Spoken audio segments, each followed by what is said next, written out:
जय मसीह की। शालोम। आज का दैनिक वचन में आप सभी को हम स्वागत करते हैं। आइए वचन में आगे बढ़ने से पहले हम प्रार्थना करें, प्रभु को धन्यवाद करें, प्रभु को प्रशंसा करें। प्यारे पिता, धन्यवाद करते पिता, आपका महिमा गौरव करते पिता, आपका स्तुति धन्यवाद करते। सुबह का समय आपका चरण में आते प्रभु, सच में आप महान परमेश्वर है पिता, जीवित परमेश्वर, आप स्तुति पाने के योग्य परमेश्वर, आराधना गौरव महिमा पाने के योग्य परमेश्वर पिता, आपका नाम को ऊंचा उठाते, आपका पवित्र वचन के द्वारा बातचीत कीजिए प्रभु। हमारे बीच में आपसे बकाया कीजिए, आपका त्रिएक उपस्थिति को हम बोलते पिता प्रभु जी। सारा आदर भक्ति महिमा आराधना आपको देते, विनती प्रार्थना यीशु मसीह के जीवित नाम से प्रार्थना को मांगते, स्वर्ग में सुन और स्वीकारिए। आमीन आमीन आमीन। एक कोरस को गाएंगे, इसके बाद हम वचन में आगे बढ़ेंगे। हालेलुया, थैंक यू जीसस, धन्यवाद यीशु। हालेलुया, धन्यवाद, थैंक यू जीसस, धन्यवाद धन्यवाद धन्यवाद धन्यवाद धन्यवाद यीशु, थैंक यू जीसस। फिर से वो आग बरसा दे, फिर से तूफान आने दे, तेरी महिमा से, तेरी सामर्थ से, फिर से तू अभिषेक कर दे।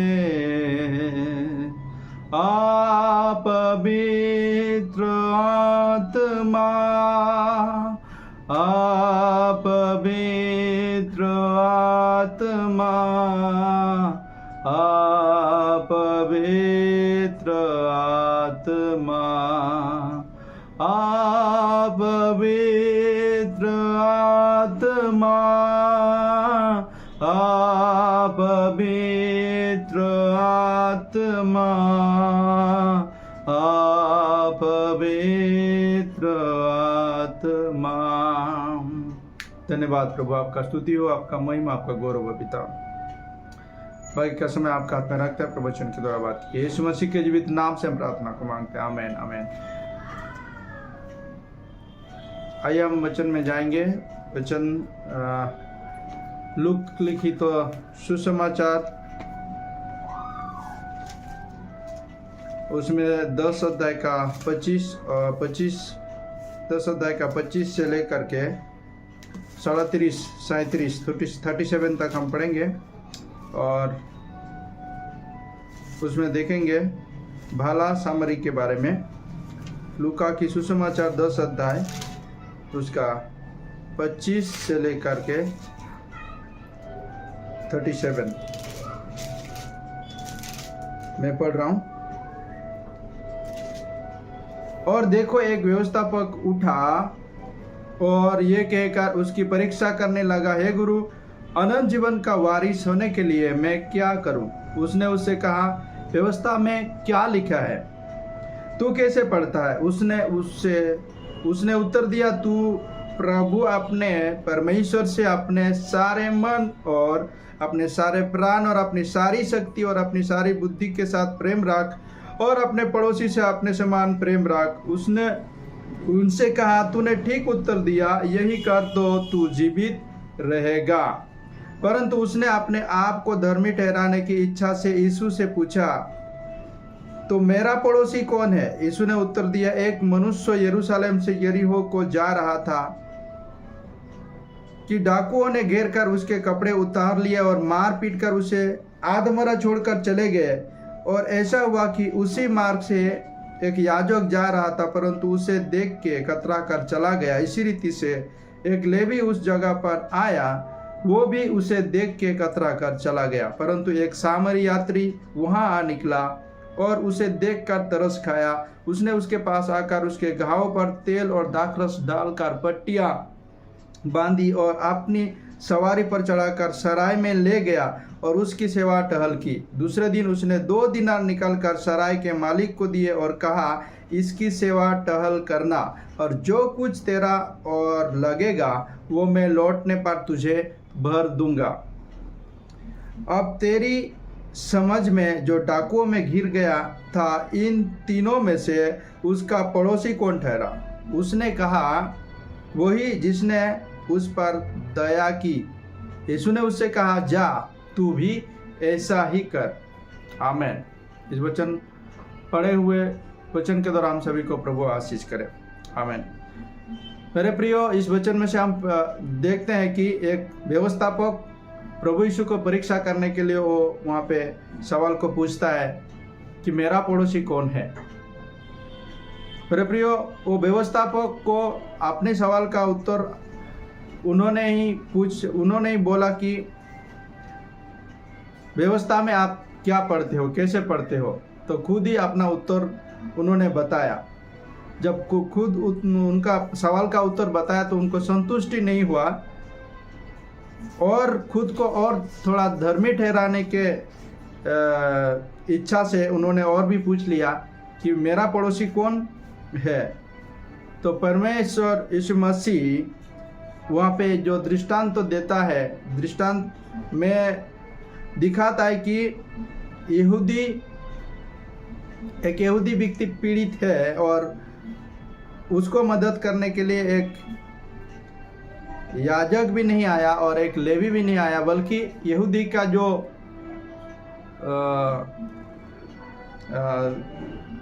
शत्रु है,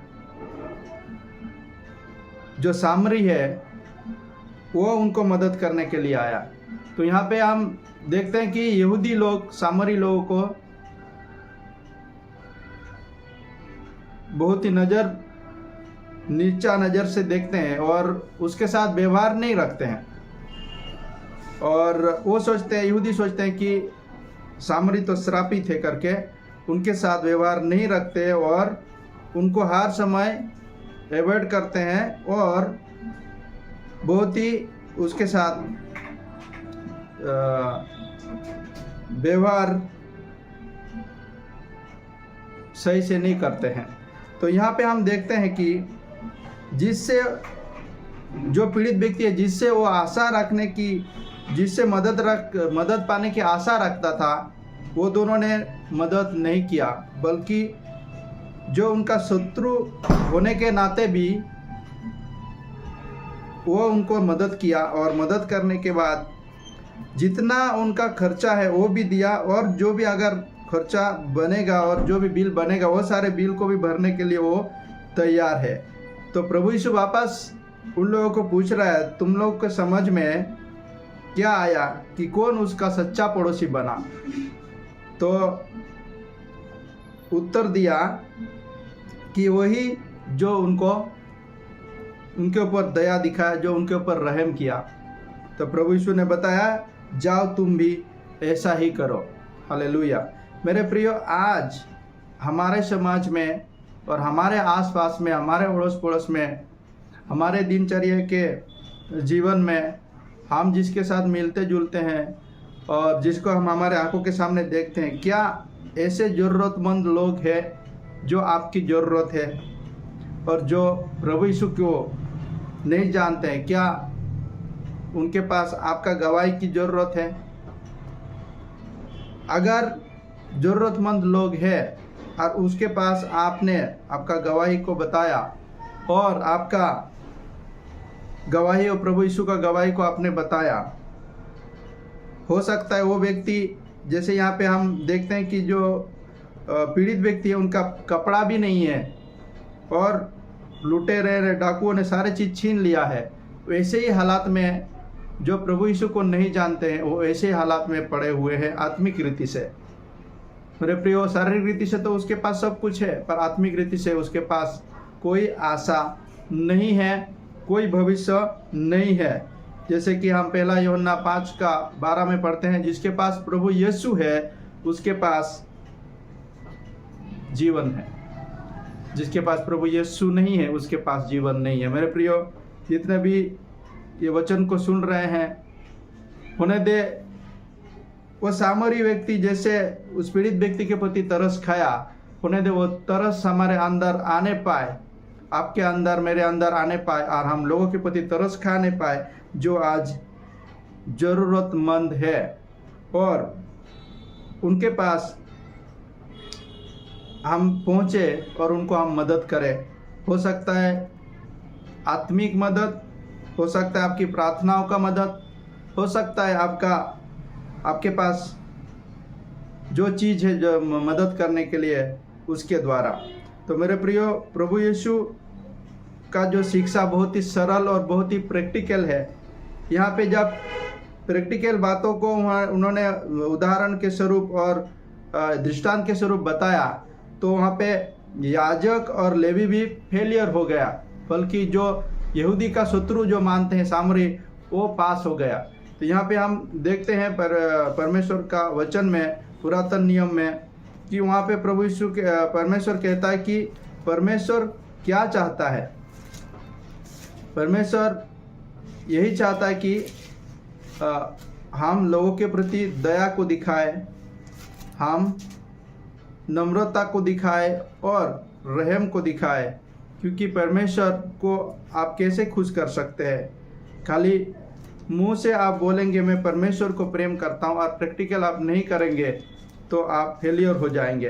तो इसलिए मेरे प्रियो, प्रभु हमको बता रहा है कि हम प्रैक्टिकल करें और प्रैक्टिकल करके हम साबित करें कि हम परमेश्वर को प्रेम करते हैं। इसलिए पहला प्रेम, हम परमेश्वर को प्रेम करते हैं, और दूसरा प्रेम हम हमारे पड़ोस के लोगों को प्रेम करते हैं, ताकि वो प्रेम लोगों के प्रति दिखाई दे और लोगों को पता चले कि ये बंदा जीवित परमेश्वर का बेटा है, जीवित परमेश्वर को सेवा करता है।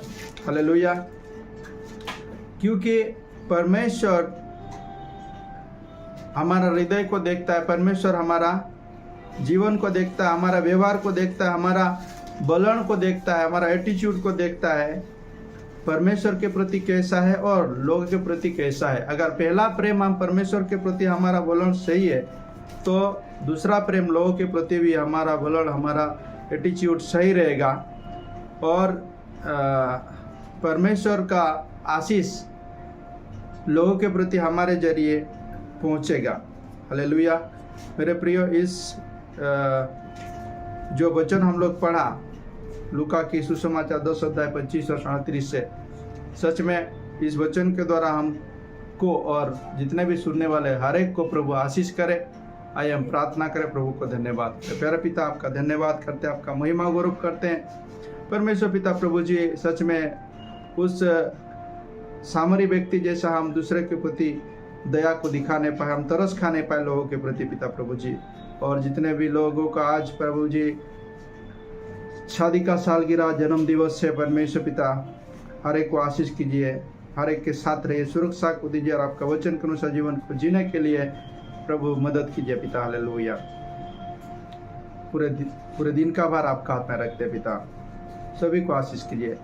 सारा आदर, भक्ति, महिमा, आराधना आपको देते, विनती प्रार्थना जीवित यीशु मसीह के नाम से मांगते, स्वर्ग में सुन और स्वीकारिए। आमीन। आमीन। सबको जय।